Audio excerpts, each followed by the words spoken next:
The town of Beaufort, North Carolina, was the kind of place where time seemed to move slower than anywhere else. The streets smelled faintly of salt and rain, and the docks hummed with the rhythm of fishing boats returning from the Atlantic. To most people, it was just a quiet coastal town. But to Emily Carson, it was both a refuge and a reminder of everything she had and everything she could lose. Every morning, Emily woke before sunrise. She'd brew a cup of black coffee, the kind her husband Logan liked, even though she couldn't stand its bitterness. It made her feel close to him, as if the simple act of drinking it kept him tethered to home. The house they shared stood at the end of a gravel road, small but cozy, surrounded by pine trees that whispered when the wind passed through. On the porch sat an old wooden chair that creaked every time she rocked back and forth, a sound she'd come to associate with patience, with waiting. Logan had been gone for nearly 6 months now. His latest deployment was supposed to be routine, a classified mission somewhere in the Middle East. Emily had learned not to ask for details. Being married to a Navy SEAL meant living with uncertainty, and she had made peace with that a long time ago. But the peace had limits. Every time her phone buzzed unexpectedly, her heart stopped. Every knock on the door made her stomach tighten. She lived between two emotions, hope and fear, and neither ever seemed to rest. At the local clinic, where she worked as a nurse, everyone knew her story. "You're a brave woman, Emily," her coworkers often said. She'd smile politely, never knowing what to say in return. She wasn't brave, not in the way Logan was. He faced gunfire and chaos. She faced empty nights and silence. Her courage wasn't loud. It was quiet, patient, and invisible. It was the kind that came from holding on when everything inside screamed to let go. That evening, as she drove home from the clinic, the sun was setting low over the marshes, painting the sky in streaks of crimson and gold. The radio hummed softly, a country song about coming home, the kind that made her chest ache. She thought about the last video call she'd had with Logan 3 weeks ago. His face had been grainy, the connection unstable, but his smile had been unmistakable. "I'll be home soon, Em," he'd said, voice crackling through static. "I'll hold you to that," she'd teased. He'd grinned, eyes bright even through the screen. "Stay strong, okay?" "That's an order." She had laughed, pretending not to notice the shadows under his eyes, the kind of exhaustion that only war could carve into a man's face. But now, as the road wound toward her house, that memory felt heavy, like a premonition she didn't want to understand.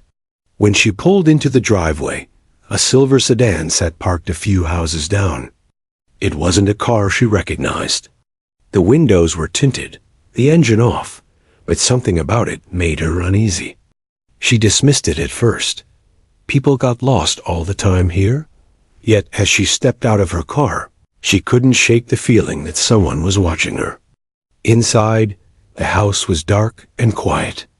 The faint hum of the refrigerator was the only sound. She locked the door behind her, double-checking it out of habit, and placed her bag on the counter. She poured herself a glass of water, trying to shake the unease that clung to her like humidity. That's when the porch light flickered.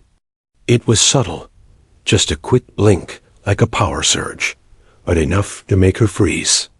She set the glass down slowly and peered out the kitchen window. Nothing but darkness and trees.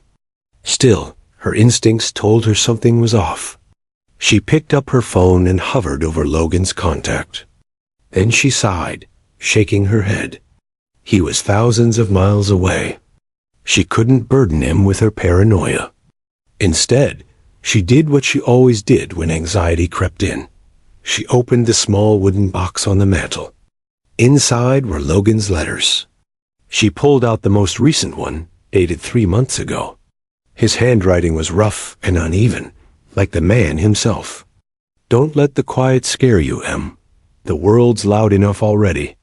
The silence is where you find your strength. She smiled faintly. Typical Logan, turning every fear into a lesson. But even his words couldn't drown out the feeling growing inside her. The same car was still outside.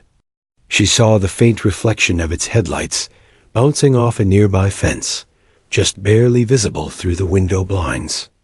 Emily's heart began to race. She grabbed her phone again, this time ready to call the sheriff's office. But before she could, the car engine started. The headlights flashed once, like a signal, and then it slowly rolled away into the night. She stood frozen, listening as the sound faded down the road. "Get a grip, Emily," she whispered to herself, forcing a laugh. "You're jumping at shadows." Still, she didn't sleep much that night. When dawn broke, she sat on the porch with her coffee, staring at the empty street. The world looked peaceful again, deceptively so. Birds chirped. The ocean breeze carried the scent of salt and pine. But her gut told her this calm wasn't natural. It felt too deliberate, too quiet. Around mid-morning, she went into town for groceries. As she loaded bags into her car, she noticed a man across the parking lot watching her. He wore a baseball cap and sunglasses. Nothing unusual, yet something about the stillness of his stare made her skin crawl. When she turned to look again, he was gone. That night, she couldn't help but call Logan, even though she knew the time difference made it impossible for him to answer. She left a voicemail, her voice trembling slightly. "Hey, it's me. Everything's fine. I miss you. The house feels different lately. Can't explain it. Anyway, call me when you can. Love you." She ended the call and sat in silence, listening to the soft ticking of the wall clock. The air felt thick, charged. Somewhere outside, a branch snapped. She turned toward the window. Nothing. No movement. No shape in the shadows. Still, her pulse refused to calm. She closed the blinds, checked the doors again, and finally forced herself to bed. At 2:47 a.m., a car door slammed outside. Emily's eyes flew open. She sat upright, holding her breath. Footsteps crunched on gravel, slow, deliberate. Then came a faint creak from the porch. Someone was there. Her heart pounded so hard she could barely hear herself think. She reached for her phone. No signal. The power flickered, plunging the house into momentary darkness. Then, through the window, a silhouette moved past, tall, broad-shouldered, and unmistakably watching her home. Emily didn't know it then, but this was the beginning. The calm before the storm had ended. And in less than 24 hours, someone would press a gun to her head, unaware that the man they were about to provoke was a Navy SEAL who never left a debt unpaid. Thousands of miles away, beneath a sky of endless sand and gunmetal clouds, Chief Petty Officer Logan Carson crouched behind a crumbling wall in northern Syria. The faint crackle of gunfire echoed in the distance, followed by the dull thump of mortar shells. Dust and heat wrapped around him like a suffocating blanket. His team, SEAL Team 9, call sign Spectre, moved in silence, communicating with the subtlety of veterans who had long learned the language of war without words. 30 seconds to breach, whispered Hawk, his second in command. Logan gave a curt nod. His jaw was clenched, eyes fixed on the steel door ahead. The target inside, a black market arms dealer named Rashid Darin, was responsible for smuggling U.S. weapons to terrorist cells across the region. The mission was simple on paper: infiltrate, retrieve encrypted data, and neutralize the threat. But missions never stayed simple. Not out here. "On my mark," Logan muttered, adjusting his rifle. 3, 2, 1. Breach! The explosion was quick, precise, a thunderclap of steel and smoke. The team flowed into the building like water, clearing rooms with silent efficiency. Logan's movements were automatic, honed by years of repetition. 1, 2, 3 targets down. The chaos was controlled until he entered the final room. Duran was there, cornered but defiant, clutching a briefcase. The man's eyes were wild, filled with the arrogance of someone who thought he was untouchable. Logan aimed his weapon, calm as ever. "It's over," he said evenly. "Drop it." Duran smirked. "You Americans think you can clean the world. But dirt sticks." Logan didn't respond.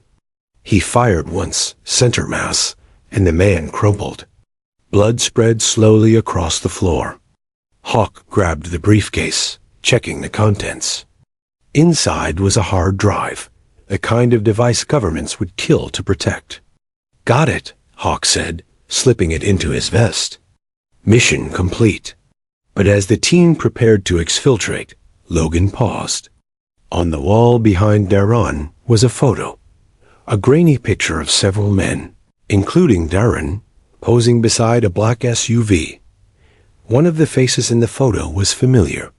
Logan stared for a moment, realization tightening his chest. It was a contractor, a former U.S. intelligence operative named Victor Hall, dishonorably discharged years ago for selling classified intel. Logan's gut twisted. "We're not done here," he murmured. Back at the base later that night, the debriefing was short and sharp. Command congratulated them, classified the drive, and moved on. But Logan couldn't shake what he'd seen. Halle had vanished after his discharge. Seeing him in that photo meant one thing: he was working with enemies now. The kind of man who'd sell out his own nation for money or power. He typed a quick encrypted report to his superior, requesting an investigation into Hale's whereabouts. The reply came hours later: case closed.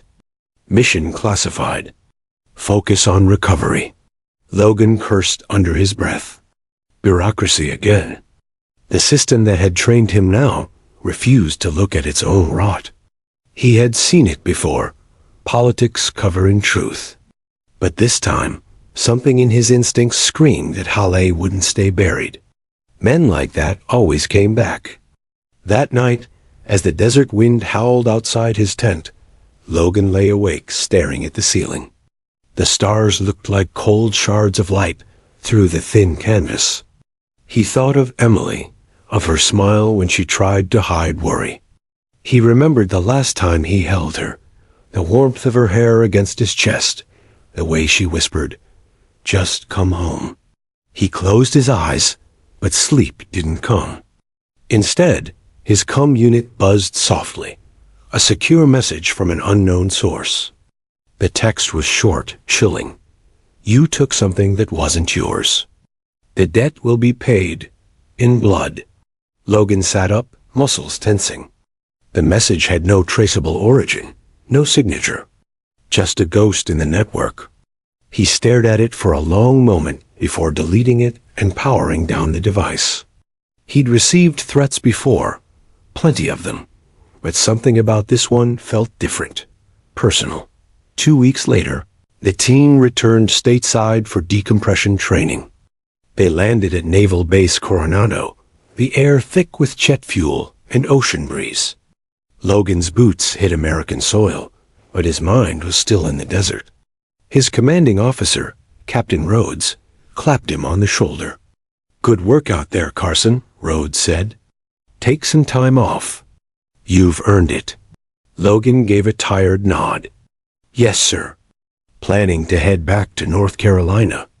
"Home," Rhodes said with a smile. "That's the real battlefield, huh?" Logan smirked faintly. "Sometimes harder." But as he walked away, a faint unease followed him. He couldn't shake the feeling that Halle wasn't done, and that the message he'd received had been more than an idle threat. Back in Beaufort, the same unease was growing for Emily. She didn't know it yet, but her world was already intersecting with Logan's unseen enemies. The silver sedan had returned twice, each time parking a little closer. She'd reported it to local police, but without a license plate, there was little they could do. The officer who came by, a kind man named Daniels, promised to keep an eye out. Probably just someone passing through, he assured her. Still, lock your doors at night, ma'am.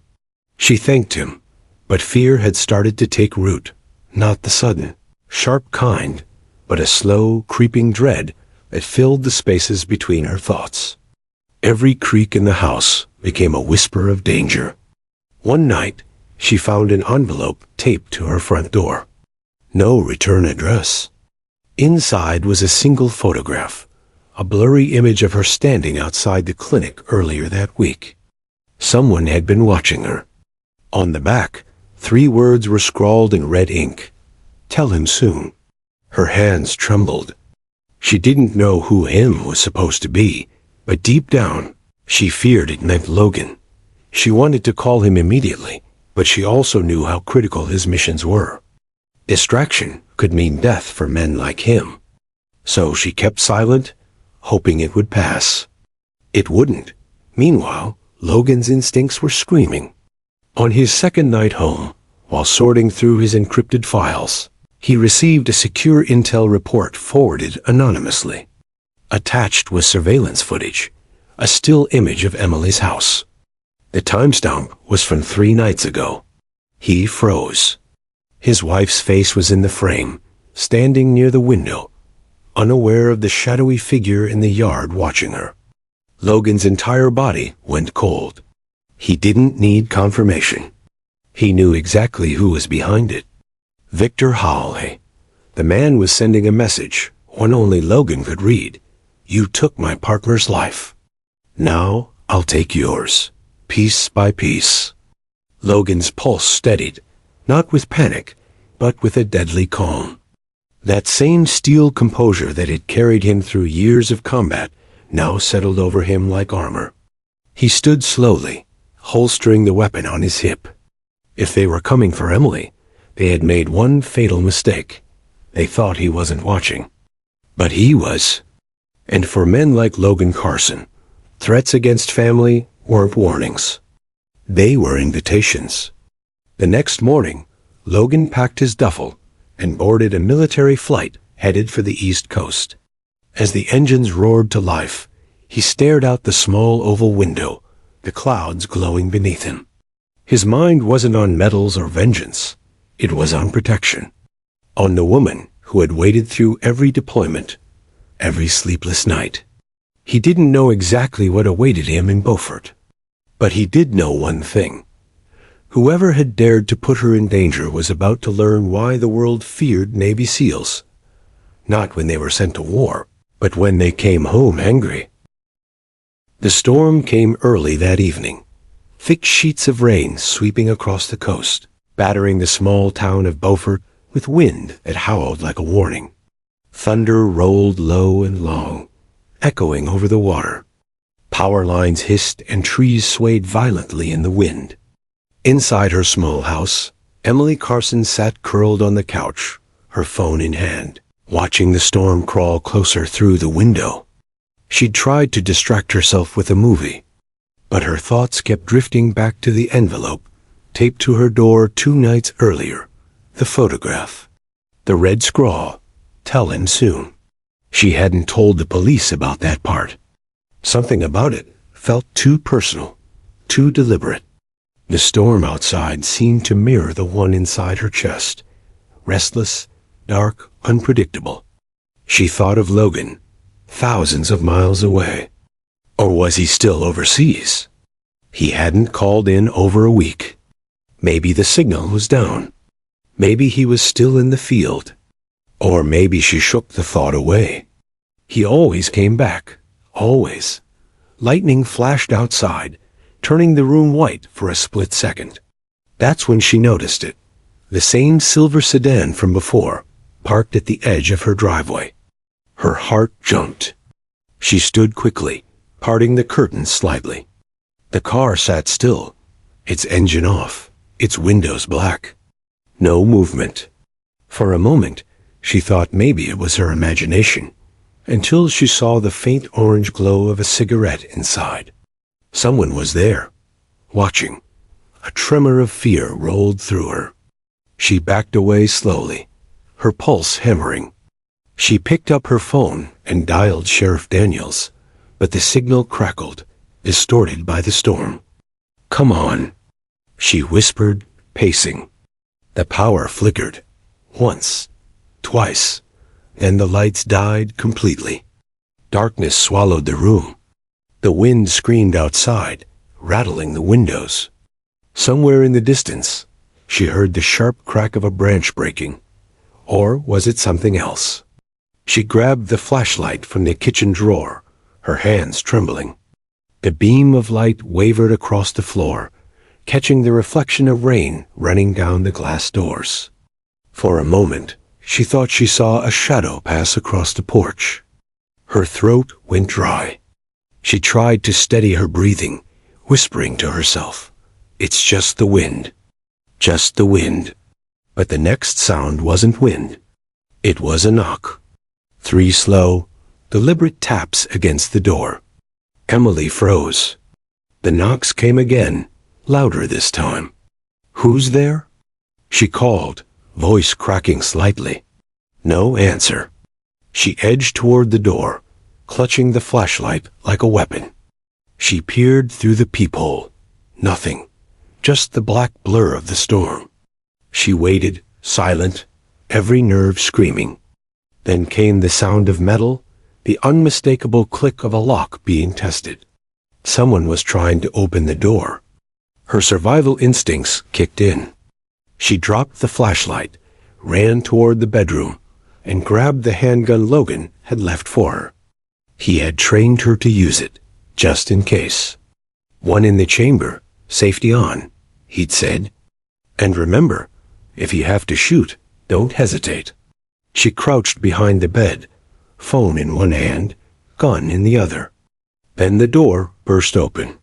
The sound of splintering wood filled the air as 3 masked men stormed inside, flashlights cutting through the darkness. One shouted, "Check the rooms." The other 2 moved fast, their movements sharp and trained. These weren't random burglars. These were professionals. Emily's pulse thundered. She could hear their boots on the hardwood floor. One of them kicked open the closet. Another flipped the table in the living room. They were looking for something. Then one voice, deeper, colder, called out, "She's here somewhere. Find her." Emily's breath caught. She tried to stay still, but the floor creaked beneath her. One of the men turned toward the sound. Heavy footsteps approached the bedroom. She raised the gun with shaking hands, aiming at the doorway. The door swung open. The beam of a flashlight cut across the room and landed on her face. "Got her," the man shouted. Before she could react, he lunged forward, knocking the gun from her grip. She screamed as he grabbed her by the hair, dragging her to her feet. "Where is it?" he snarled. "Where's what?" She gasped, terrified. He slammed her against the wall, pressing the cold barrel of his gun against her forehead. "The drive," he hissed. "Your husband took something that doesn't belong to him. We know he sent it here." Tears blurred her vision. "I don't know what you're talking about. I don't have anything." The man's eyes were dark, merciless. Wrong answer. He cocked the gun. Time froze. The rain outside roared like an audience to her fear. Emily closed her eyes, whispering a prayer, her whole body trembling. And then, headlights. Blinding light flooded the front windows as a car screeched into the driveway. The attackers froze. One turned toward the window. Who the hell? Before he could finish, the front door exploded inward. 2 figures moved through the storm like shadows. Tactical, silent, deadly. Suppressors coughed in the dark. The first masked man dropped instantly. The second spun, firing wildly, but a sharp burst of gunfire silenced him. The third, the one holding Emily, dragged her toward the back door, pressing the gun harder against her head. "Stay back," He screamed. "I'll kill her." A voice cut through the chaos, low, controlled, and terrifyingly calm. "You won't get the chance." The man turned, but it was too late. One of the intruder's suppressors flared once, a single precise shot. The bullet hit the attacker's shoulder, forcing him to release Emily. She fell to the floor, gasping for breath. The man staggered, clutching his arm before another shot sent him collapsing beside her. Silence followed, the kind that hums after violence, thick and electric. Emily looked up, disoriented, as one of the rescuers approached. His face was hidden behind night vision goggles, his uniform dark and soaked. He knelt beside her, checking her pulse, then pressed a finger to his earpiece. "Target secured?" he said. "She's safe." Emily's voice shook. Who are you?" The man removed his goggles. His eyes were kind but hard, the eyes of someone used to war. "Friends of your husband," he said. "He sent us." Before she could ask more, flashing lights appeared in the distance, police responding to the noise. The two rescuers moved swiftly, erasing their footprints as if they'd never been there. One of them handed Emily a small phone. "He'll call soon," the man said. "Keep this on you. Don't talk to anyone else until he does." And then they were gone, vanishing into the storm as quickly as they'd appeared. The officers found Emily trembling on the living room floor beside 3 unconscious assailants. One of them was barely alive. When they questioned her, she could barely speak. All she remembered was the voice, calm, controlled, commanding, and the words that had saved her life. That night, across the ocean, Logan Carson received the coded message on his encrypted line. Package secure. Threat neutralized. She's safe for now. Logan didn't move for a long time. His jaw tightened, his knuckles white, as he gripped the edge of the table. The room around him seemed to fade. All he could see was Emily's face in his mind, terrified, alone, nearly killed because of him. He stood slowly, every muscle in his body wound tight with fury. To anyone else, Logan Carson was a quiet man, calm, composed, even gentle. But that night, as he packed his weapons and prepared to board the first transport home, the calm was gone. Only the soldier remained, and the men who had touched his wife, who had dared to threaten what he lived for, were about to learn what it meant to cross a Navy SEAL. The night air was heavy, dense with tension and the scent of rain. The quiet hum of insects filled the woods outside, but inside the small cabin where Emily Carson was being held, there was nothing but silence and the low sound of her breathing. Her wrists ached from the zip ties that bound them, and her mind ran in loops. Fear, confusion, and the distant hope that Logan would find her. She didn't know where she was, only that it was somewhere remote. The drive here had been long and bumpy, her blindfold tight enough to leave marks. The men who took her had said little. They'd spoken in short, clipped sentences, their voices cold and detached. But there was one thing she hadn't missed, the nervousness in one of their tones. It was faint, but there, like he knew they were in over their heads. She tried to focus, to calm herself. Logan had taught her how to do that, how to breathe through panic. Slow in, slow out. She replayed his words in her mind, clinging to them like a lifeline. Fear is natural. What matters is what you do while you're afraid.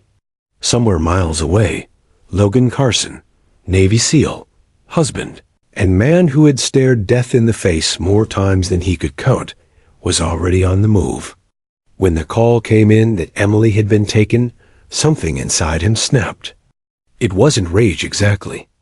It was colder than that, controlled, focused, like a switch flipping into mission mode. The military had trained him to act without hesitation, to calculate under pressure, to strike with precision. And this time, it wasn't a mission for a country or a cause. It was personal. He had just landed back on U soil, less than 24 hours earlier.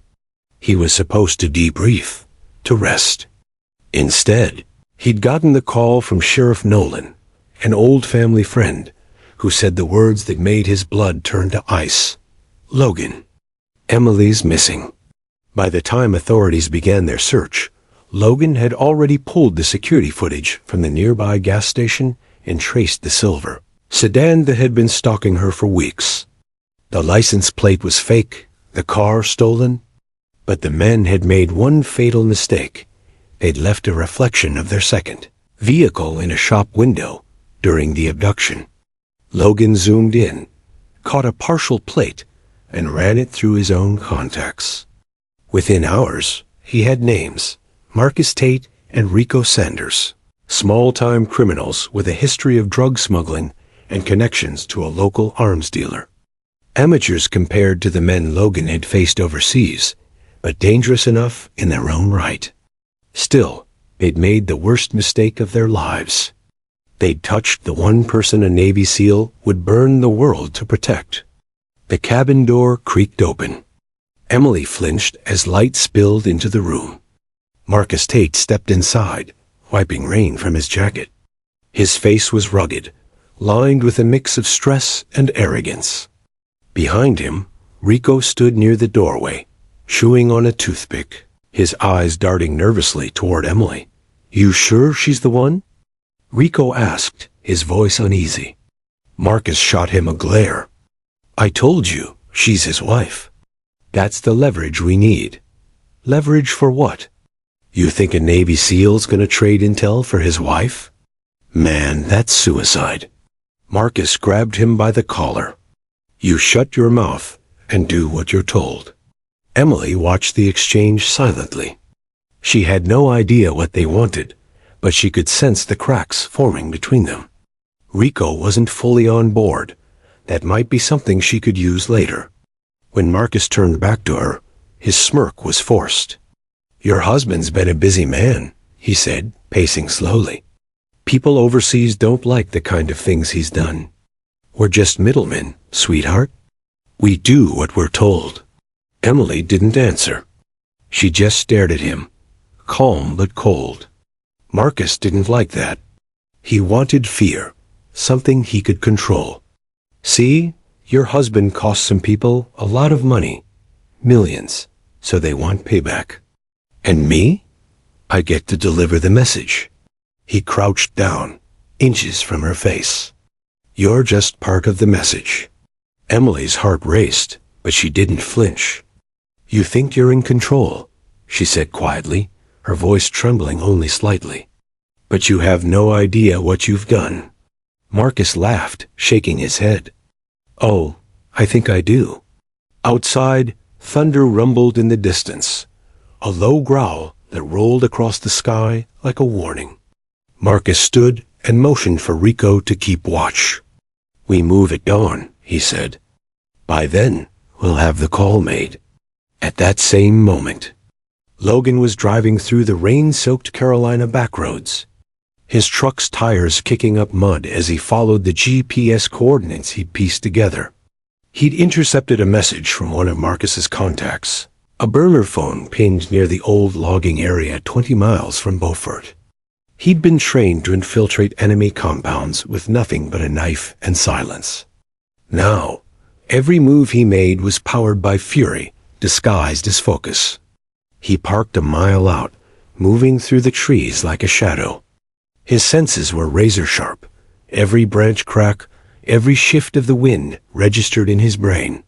He spotted the faint glow of the cabin through the trees. 2 figures moved inside. He counted 3 steps to the side window, noting the guard rotation, just Rico outside, pacing and muttering into his phone. "Amateur." Logan reached for his earpiece. "Nolan, I've got eyes on them." Sheriff Nolan's voice crackled back. "SWAT's 10 minutes out, Logan. Don't do anything stupid." Logan's jaw clenched. 10 minutes is too long. "Logan," he cut the line. Logan moved fast, silent as the wind. He approached the back of the cabin, knife drawn, eyes locked on the guard. When Rico turned to light a cigarette, Logan closed the distance in 3 swift steps, grabbing him from behind and pressing the blade against his throat. "Where is she?" Logan hissed. Rico froze, terror flooding his face. "I inside." "She's inside." "Please." Logan's grip tightened. "Say one more word, and you won't get another breath." He zip-tied the man's hands and left him against a tree, gagged and shaking. Then he moved toward the cabin door, every nerve in his body alive. Inside, Marcus's voice carried through the thin walls. "As soon as I get confirmation, we're out. You hear me?" Emily sat perfectly still, eyes locked on the door. She didn't know how, but she felt it, that he was near. There was something in the air, a quiet shift she couldn't explain. And then, in the blink of an eye, the front door burst open. Marcus spun around just as a figure in black tactical gear moved through the doorway like a storm. Logan's eyes were ice, focused, merciless. "Step away from her," he said, voice low but lethal. Marcus lifted his gun, but he was too slow. Logan disarmed him in 2 swift moves, twisting his wrist and sending the gun clattering across the floor. The next second, Marcus was slammed against the wall, gasping for air as Logan's forearm pressed against his throat. "You touched my wife," Logan said. "That was your first mistake." Marcus struggled, choking out. You don't know who you're dealing with." Logan leaned closer, his voice calm and deadly. "No, you don't." He dropped Marcus with a single blow to the temple, the man collapsing in a heap. Logan turned to Emily, cutting her ties and pulling her into his arms. For a moment, time stopped. The chaos, the fear, all of it disappeared. "You came for me," she whispered. "Always," he said softly. Outside, sirens wailed in the distance. Sheriff Nolan's backup finally closing in. But the danger wasn't over. Logan knew this operation was too organized for 2 small-time thugs. There was a bigger hand behind it all. Someone who had sent them. Someone who wanted revenge. As the rain poured down and the flashing lights of police cruisers filled the woods, Logan stood beside Emily, watching the bodies being taken away. He should have felt relief, but all he felt was the storm still brewing inside him. Because somewhere out there, the real enemy was still waiting, and they just made it personal. Rain pounded against the windshield as Logan Carson drove down the winding coastal highway, the wipers struggling to keep up with the downpour. The storm outside mirrored the one inside his mind, relentless, furious, and unstoppable.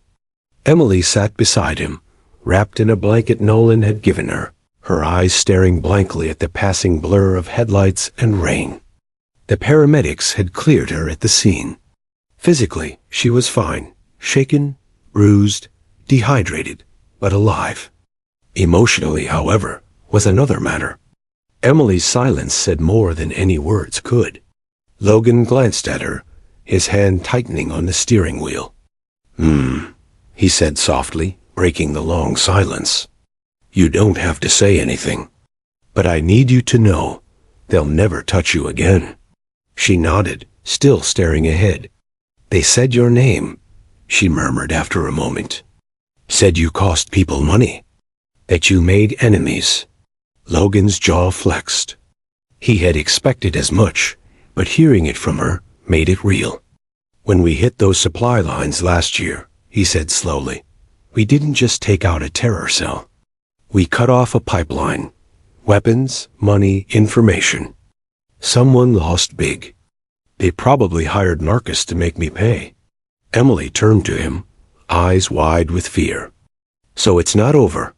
He met her gaze, his expression grim. "No, not yet." By morning, the storm had passed, but the damage lingered. The sheriff's office was buzzing with activity. Logan stood beside Sheriff Nolan Briggs, a thick-set man in his 50s who'd been a mentor to Logan since his teenage years. Together, they studied the caseboard littered with photos, maps, and notes. Nolan scratched his beard. "We've got Marcus Tate in custody and Rico Sanders in the hospital. He won't talk. Claims he didn't know who hired them. Says it was just a job through a burner phone." Logan shook his head. "That's not true. Rico was scared, not stupid. Someone fed him that story to protect themselves." "You think there's a handler?" Nolan asked. Logan nodded. "Every operation has one. Someone local enough to move the money, coordinate logistics, and disappear when things go bad. Marcus and Rico were pawns. Whoever's behind this plays for keeps." Nolan sighed, pulling out a cigarette, but not lighting it. "You're going to go after them, aren't you?" Logan didn't answer. He didn't have to. The look in his eyes said everything. That afternoon, Logan returned to the house. Emily was resting, but the place still felt different, like the shadows themselves had changed.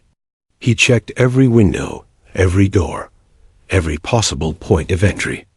The habits of a SEAL never left him. Vigilance was as natural as breathing. On the kitchen counter lay Marcus's phone, sealed in an evidence bag. Nolan had given it to Logan unofficially, knowing the SEAL skills with encrypted data went beyond what the small-town department could handle. Logan sat down, connected it to his laptop, and began tracing. Within minutes, he bypassed the lock screen and dove into the metadata. Calls, texts, GPS history. One name popped up repeatedly. Vance. There were transfers, too. Encrypted payments sent from offshore accounts. The most recent one came from a shell company based out of Miami. Logan's eyes narrowed. He knew the name. He'd heard it whispered before. Calvin Vance, an ex-military contractor turned weapons dealer, known for selling to both sides of a conflict. Logan leaned back, connecting the dots. Vance had the resources, the motive, and the arrogance to pull this off.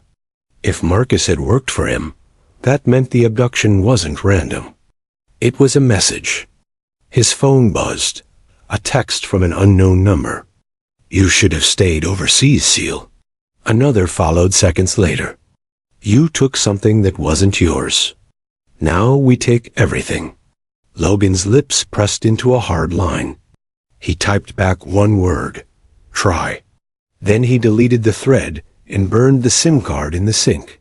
2 days later, Logan and Nolan met in a diner off Route 17. The place smelled of coffee and grease, the kind of spot where old men argued about fishing and politics. But today, it was their war room. Nolan slid a file across the table. "FBI confirmed your lead. Vance's company, Apex Dynamics, is a front.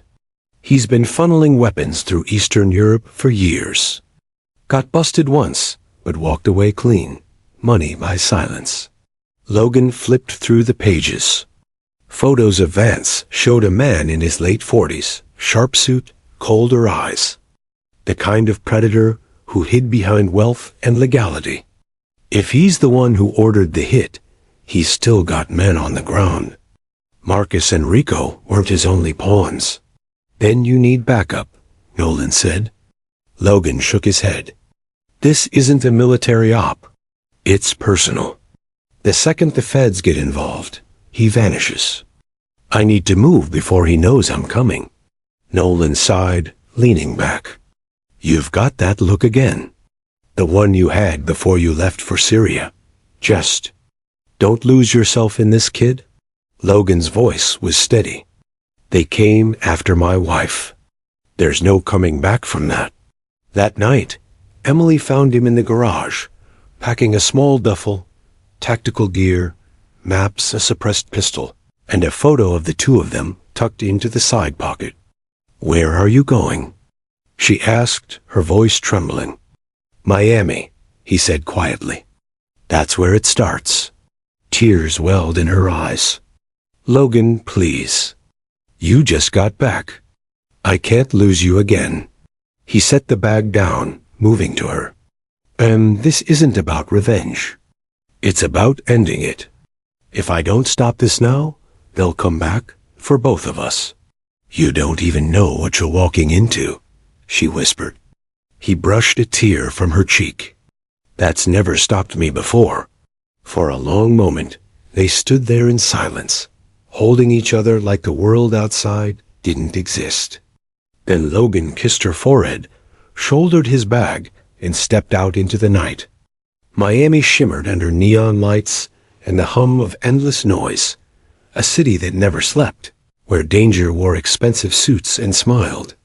Logan moved through the crowd like a ghost, blending in as he tracked his target. His contact, a former CIA analyst named Reed, met him at a marina just past midnight. You really stirred the hornet's nest, Carson, Reed said, flipping open a tablet. Vance has been quiet lately, but our chatter picked up movement in his organization. Offshore transfers, encrypted comms, and this, he handed Logan a photo. It showed Vance shaking hands with a man in military fatigues, someone Logan recognized instantly. Commander Darius Cole. Logan's stomach dropped. Cole had been his superior officer once, the man who led their last classified operation overseas. The one that dismantled the arms network. Cole? Logan said, disbelief hardening into fury. He was supposed to testify against Vance's suppliers. Reed nodded grimly. Looks like he switched sides. Logan's blood ran cold. If Cole was working with Vance, it meant the operation had been compromised from within. And Emily's abduction wasn't just about revenge. It was about secrets. Secrets Logan had buried with his own hands. He clenched his fists, eyes burning with resolve. Then I'll dig them up. Reed smirked slightly. What's the plan? Logan looked out at the dark water, the city lights reflecting like fire. Simple, he said. I'm going to pay Mr. Vance a visit. Back in Beaufort, Emily couldn't sleep. She sat on the porch, listening to the waves crash in the distance. The world felt too big, too dangerous. But deep down, she knew one thing with absolute certainty. When Logan made a promise, he kept it.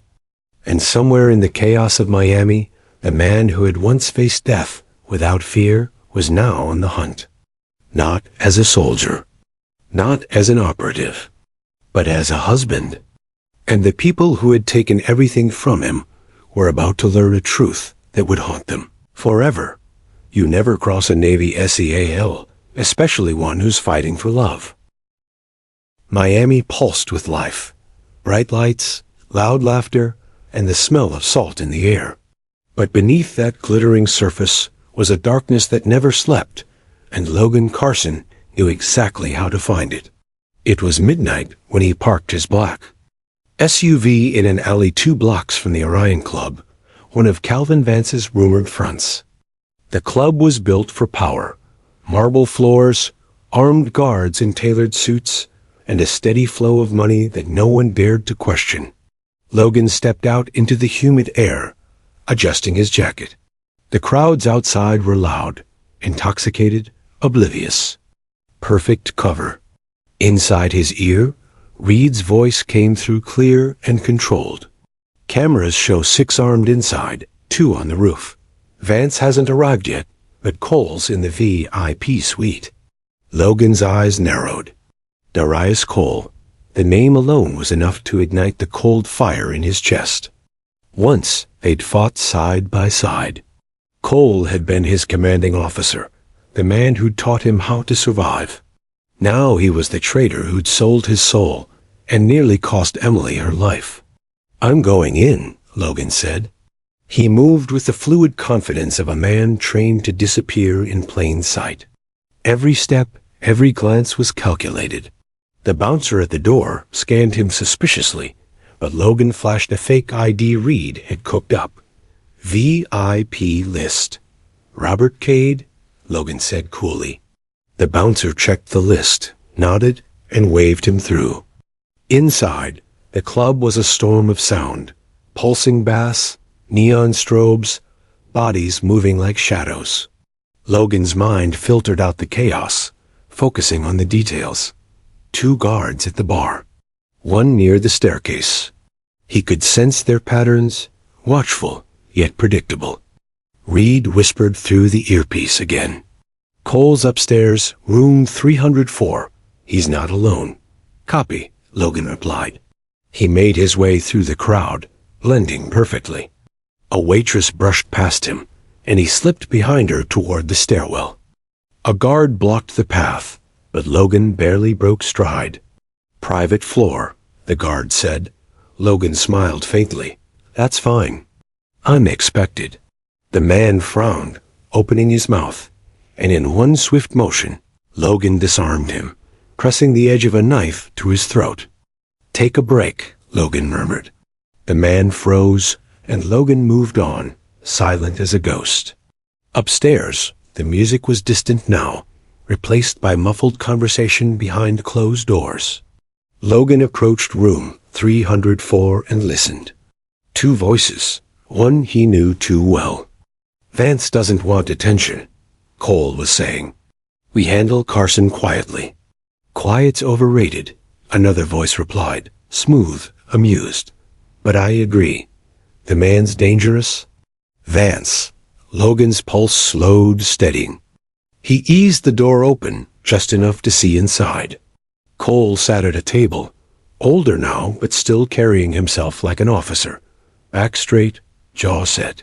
Across from him, Vance reclined casually, whiskey in hand, wearing a shark smile. "You think he'll come here?"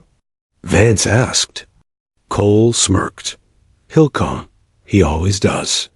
But this time, he won't walk away." Logan slipped through the doorway like smoke. "You're half right," he said. Both men froze. Cole's eyes widened. "Logan." Logan leveled his pistol at him. "Don't. You don't get to say my name." Vance laughed softly, raising his glass. "Well, well, the famous SEAL himself. I was starting to think you were a ghost." "Keep thinking," Logan said flatly. Cole stood, palms raised slightly. "Listen, you don't understand?" "I understand perfectly," Logan cut in. "You sold out your own men. You fed intel to a black market dealer and got innocent people killed, including your own soldiers." Cole's jaw clenched. "It wasn't like that. Then what was it?" Logan snapped, taking a step closer. "You tell yourself you did it for the greater good? For the money? Or because you got tired of following orders?" Vance leaned back, unbothered. "Oh, come now. Don't make it personal. This was business, Carson. You hit one of my shipments overseas. Cost me millions. All I wanted was balance restored. Your wife was just leverage." Logan's finger tightened on the trigger. "You made it personal the moment you touched her." Vance's smile didn't falter. "And yet, here you are. A killer pretending to be a savior." The tension snapped like a wire. Cole moved first, reaching for his sidearm. But Logan was faster. One shot, clean and controlled, hit the weapon out of Cole's hand. It clattered across the floor. "Don't make me regret sparing you," Logan said coldly. Cole held up his hands, eyes burning. "You have no idea what you're up against. Vance isn't working alone.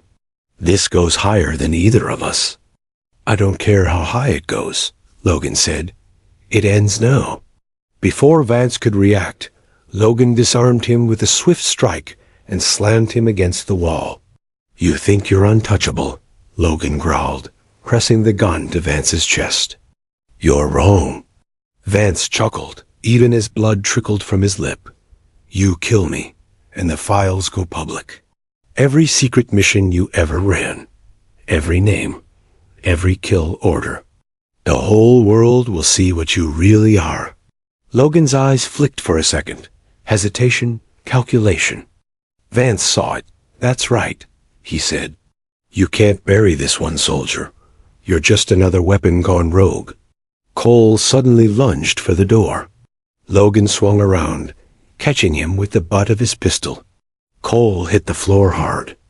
Vance used the distraction to grab a small device from his pocket. A detonator. "You should have stayed away," he hissed. The floor vibrated. Explosions rocked the building, sending glass and debris raining down. The lights flickered, alarms blaring. "Reed," Logan shouted into his earpiece. "Logan, multiple detonations. He's blowing the place." Smoke filled the room. Logan dragged Cole up by the collar, forcing him toward the exit. "Where's the data, Cole?" Cole coughed, choking on dust. "The server farm warehouse off Port 9. Vance's failsafe." Vance was already disappearing through a hidden side door. Logan threw Cole toward the stairwell. "If you ever cared about the men you betrayed, you'll help me stop him." Cole hesitated, then nodded weakly. "Fine, but if we go down there, it's a war zone." "Then it's Tuesday," Logan said, reloading. They escaped through the back corridor as flames consumed the upper floors. Outside, rain began to fall again, as if the sky itself was trying to drown the chaos below. By dawn, Logan stood at the edge of Port 9, the warehouse district silent under gray clouds. Cole was beside him, nursing a bruised jaw. "Vance won't run," Logan said. "Men like him never do. They hide behind walls of money and bodies." Cole sighed. "And if we walk into a trap?" Logan chambered around. "Then we spring it." Inside the port complex, rows of crates and steel containers lined the docks. The sound of distant engines echoed, trucks being loaded, men shouting. Through binoculars, Logan spotted the armed guards surrounding a central warehouse. "There," he said. "That's where he's keeping the servers." Cole exhaled. "You take left. I'll draw fire." Logan glanced at him. "You sure about this?" "Not really," Cole said. "But I owe you one." Logan nodded once. "Then let's finish this." The assault was surgical. Logan moved like a phantom, dropping 2 guards before they even knew he was there. Cole provided cover from the flank, his aim steady despite the tension. Inside the warehouse, sparks flew from computer servers running along the walls. The air smelled of metal and oil. Vance stood at the far end, typing rapidly into a terminal. "You're too late," he shouted, spinning around. "By the time you pull the trigger, every file goes live." Logan advanced, calm and steady. "Then let's make sure you don't get the chance." A firefight erupted, gunfire echoing through the steel walls. Cole went down, hit in the shoulder. Logan pressed forward, sliding behind cover, firing in precise bursts. One by one, Vance's men dropped. When the smoke cleared, Vance was on the floor, bleeding and gasping. "You think this ends with me?" He spat. "You're naive, SEAL. There are others. Bigger. Smarter." Logan crouched beside him. "Then I'll find them too." Vance sneered. "You can't fight the system." Logan stared him down. "I'm not fighting the system. I'm cleaning it." He pulled the hard drive from the terminal, then stood, watching as Vance's final breath left him. Outside, sirens wailed in the distance, Nolan's voice crackling over the radio. "Logan, we've got visual. You all right?" Logan looked out over the burning docks. "Yeah," he said quietly. "It's done." But deep down, he knew it wasn't, because every secret exposed another. And somewhere in the ashes, a darker truth was waiting to surface. As dawn broke over Miami's skyline, Logan disappeared into the morning fog, a soldier once again without a war, but still armed with a mission, because vengeance wasn't the end. It was just the beginning. The first rays of sun painted Miami's skyline a harsh gold, glinting off steel and glass like judgment. Logan Carson sat in a nondescript rental van parked near a quiet street, the hum of traffic a distant drone behind the soundproofed interior. The hard drive from Vance's warehouse lay on the passenger seat beside him. A small rectangle that carried more than data. It carried the power to destroy networks, expose lies, and most importantly, prevent further bloodshed. He ran a gloved hand over its surface, thinking of Emily. Safe for now. But safety was fragile, ephemeral, and Logan knew that. The abduction had been a warning, not an end. You never cross a seal, especially one who fights for love. He had kept that mantra close these past weeks, guiding every decision. But now, with the hard drive, Logan needed to understand the full scope. Vance had been a piece of a larger puzzle, a greedy, dangerous pawn in a game that stretched far beyond Miami, far beyond the reach of local law enforcement. The van door creaked, and Logan's earpiece crackled with Reed's voice, calm and analytical. We've decrypted partial data from the drive. Looks like Vance's operations link back to multiple offshore accounts, shell companies, and here's the troubling part: federal contractors who've gone rogue. There's one name that keeps coming up: Dalton Kane. Logan's jaw tightened. Kane. A name buried in Logan's past. A man once trusted. A man whose betrayal had been suspected but never proven. Send me the coordinates, Logan said, voice low, deadly calm. Coordinates lead to a warehouse just outside Beaufort, Reed replied. Security's light, but it's heavily monitored by private contractors. Kane's fingerprints are all over this. Logan exhaled slowly. Home had become a battlefield. The danger had crossed oceans, decades, and bureaucracies. And now, it was back where it all began, near Emily. Emily Carson had returned to the house under Nolan's watchful eye. Yet the shadows lingered, the memory of the silver sedan and masked men haunting every corner. She tried to act normal, cooking breakfast, watering plants, checking her phone, but she knew better. Danger had a scent, and Logan carried it with him, whether he was present or not. The quiet was shattered when Logan's truck pulled into the driveway, mud splattering the concrete. Emily ran to him instinctively, wrapping her arms around his neck. You're back, she whispered, voice trembling. For a while, he replied.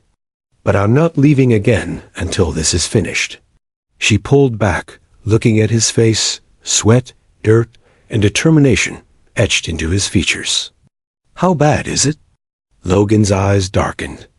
Worse than we thought. Vance was just the tip of a bigger network. Kane's involved. He's been manipulating contracts, laundering money, supplying weapons, and the same people who took you. They answer to him. Emily's stomach sank. Then, we're not safe here. Logan shook his head. Not just here, anywhere, but we'll fix it. Together. That night, Logan moved like a shadow through the outskirts of Beaufort, approaching Kane's warehouse. His tactical gear clung to him, each piece perfectly fitted, every weapon checked twice. He had Cole with him, recovering from his shoulder wound, but steady, and Reed, guiding remotely, providing overwatch and intel. The warehouse was massive, an industrial fortress of steel and concrete. Cameras blinked in slow, deliberate patterns. Guards patrolled in pairs. Logan studied the perimeter. No room for error. A single misstep would alert the men inside and potentially cost lives. He signaled Cole, and together they approached the rear entrance, a maintenance door partially obscured by stacked crates. On my mark, Logan whispered into his comb. 3 breaths. Then the door slid open. Inside, it was a controlled chaos. Computers hummed, crates of weapons lined the walls, and men moved like ants, methodical, trained, alert. Logan's heart rate remained steady. His hands moved with lethal precision. 1, 2, 3, guards down before the alarms could even register. And then he saw him. Dalton Kane. Kane was tall, broad-shouldered, older than Logan remembered. but with the same icy eyes that had once commanded loyalty. He looked up from his terminal, smirking.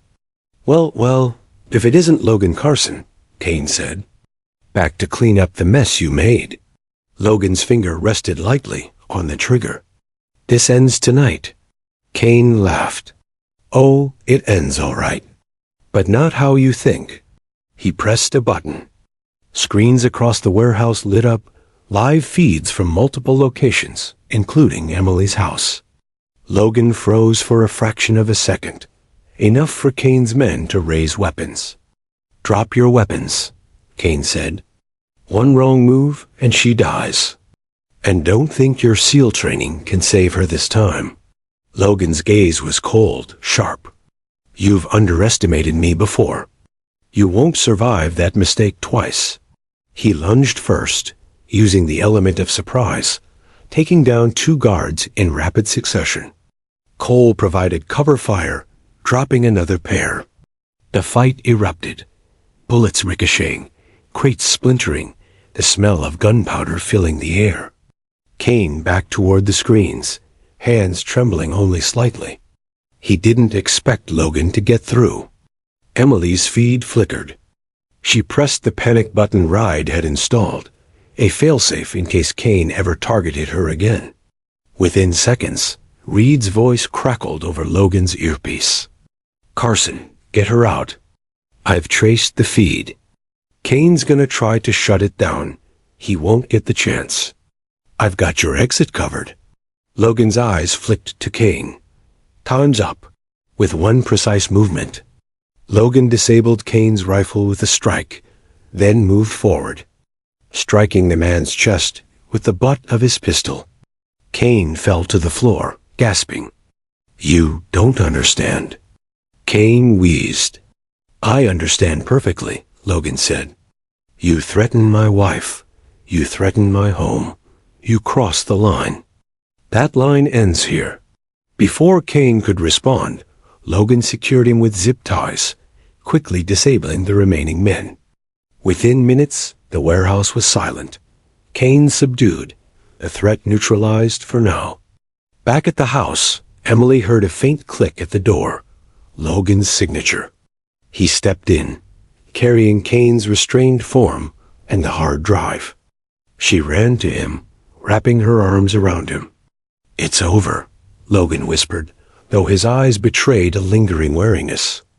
Emily shook her head. Is it? How do I know it's really done? Logan held her close. Because I'll never stop until it is. Not until every shadow that reaches for us is gone. For the first time in weeks, Emily felt a sense of safety, fragile, fleeting, but real. Yet deep down, Logan knew this wasn't the end. Kane had been only part of the network. The true mastermind remained hidden, pulling strings behind layers of deception, always watching. But Logan Carson didn't wait for the storm to hit him. He hunted it, followed it, and destroyed it, one shadow at a time. As the sun rose over Beaufort, painting the horizon with light, Logan looked out at the calm water. The world seemed peaceful, a mask over the chaos he knew lay beneath. And Logan knew one truth, carved into his soul through war, loss, and love. You never cross a Navy SEAL, especially when he has something worth protecting. The horizon burned with the crimson light of dawn as Logan Carson drove along the winding coastal road, Emily beside him in tense silence. The past weeks had been a relentless storm of violence, betrayal, and near-death encounters. But now, with Dalton Kane subdued and Vance eliminated, Logan had the leverage to uncover the mastermind behind it all. He knew this wasn't just a local operation. The web of corruption and deceit stretched far beyond Miami, beyond Beaufort. And somewhere at the center of it all, a shadow waited, patient, cunning, and ruthless. Do you know who's behind this? Emily asked softly, her hand gripping his. Logan shook his head. Not yet, but we're going to find them. And when we do, his jaw tightened. They won't survive. Her eyes searched his face, filled with both fear and trust. She'd seen him calm in the storm, precise in the face of death. But even she recognized the darkness in his eyes, a storm as relentless as the one he faced overseas. By nightfall, Logan and Reed had traced Kane's communications to an abandoned shipyard on the outskirts of Jacksonville. The facility was massive, a derelict cluster of warehouses and rusted cargo containers, perfect for hiding illicit operations. "This is it," Reed said over the comms. "High-value target. Heavily guarded. Expect mercenaries, automated defenses, and possible explosives." Logan nodded silently, checking his gear. Every weapon, every tool, every ounce of tactical training was at his disposal. Cole, recovered enough to fight, joined him, providing additional muscle. "Emily?" Logan said. She shook her head. "I'm staying here. I can't stop you." He cupped her face, pressing his forehead to hers. "I'll be back. This ends tonight." And with that, he vanished into the shadows. The shipyard smelled of rust and salt, the air thick with the ghosts of forgotten cargo. Logan moved like a phantom, slipping past motion sensors, disabling cameras, and taking out guards with precision. Cole covered the flanks, silent and deadly. Deep inside, Logan found the central office, a reinforced container, heavily locked. Inside, monitors flickered with live feeds, maps, and encrypted files. And behind the desk, seated casually, was a man Logan recognized instantly. Commander Darius Cole. Cole had been a mentor, a superior officer, and now the ultimate traitor. "You," Logan growled. "I should have known." Cole didn't flinch. "I always admired your drive, Carson. But admiration only lasts so long. Vance was a means to an end. You think this has been about Emily or revenge? It's bigger than that. You are a threat to everything I've built." Logan's eyes narrowed. "You sold out your country, your men. You sold out the woman I love." Cole smiled coldly. "And yet, here you are, alone, outnumbered, but predictable as always." Logan stepped closer, hand on his pistol. "I've never been predictable." The next 10 minutes were chaos incarnate. Cole's mercenaries emerged from hidden compartments, their weapons trained on Logan and Cole. Bullets tore through metal, sparks flying from ricocheted steel. Logan moved like water, fluid, lethal, taking out enemies with surgical precision. Cole tried to retreat, using the chaos to his advantage, but Logan anticipated every move. Amid the smoke and gunfire, Logan reached the central container, pushing Cole against the wall. "It ends now," he said, voice low and deadly. Cole's eyes glinted with defiance. "You think killing me ends it? There's always another layer, another shadow." Logan's finger tightened on the trigger. "Then I'll find them too." Before he could fire, Cole lunged for a hidden knife. Logan countered instantly, twisting Cole's wrist and disarming him. The two men grappled, trained instincts colliding in a deadly dance. Logan's experience, honed over years of covert operations, outweighed Cole's desperation. One final, precise strike sent Cole crashing to the floor, unconscious. With Cole neutralized, Logan accessed the terminal. Files, communications, bank transfers, everything Vance, Kane, and Cole had touched was laid bare. He downloaded the critical evidence to a secure drive, preparing to hand it over to authorities who could dismantle the entire network. Reed's voice crackled over the comms. "Carson, you've got eyes on the perimeter. No movement detected. Looks like the rest of the network is in disarray."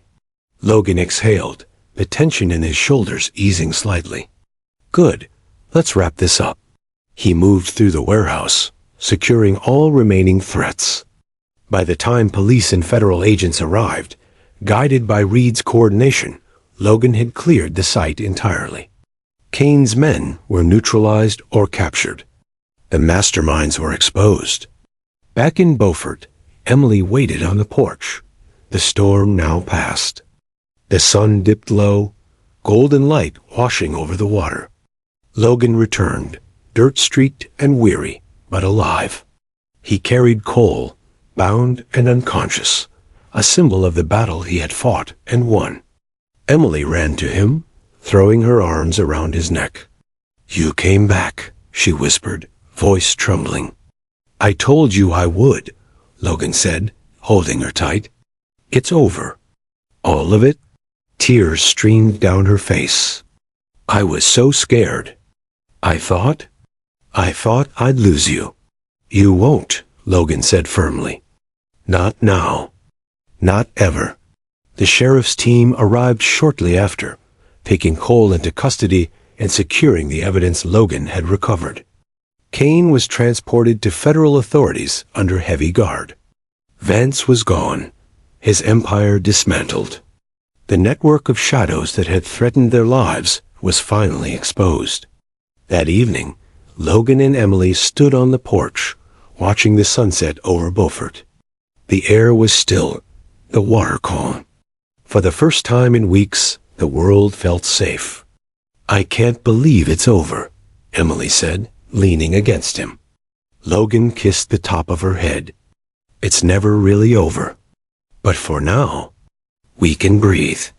She looked up at him, eyes filled with trust and love. "Promise me something." "What?" "That no matter what comes next, we face it together." Logan nodded, a faint smile breaking through his stoic demeanor. "Always."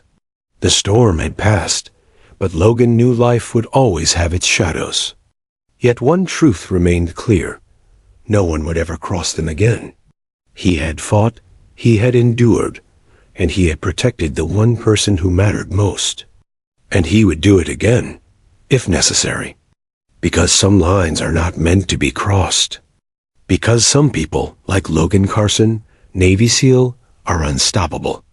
And because love, courage, and unwavering resolve will always triumph over fear, betrayal, and chaos. As the sun dipped below the horizon, casting long shadows over the town, Logan held Emily close, silently vowing that no darkness would ever touch their lives again. For now, the war was over. The line had been drawn, and those who dared to cross it had learned, in the most brutal way imaginable, that a Navy SEAL never forgets. The story ends with Logan and Emily safe, the masterminds exposed, and a lesson carved.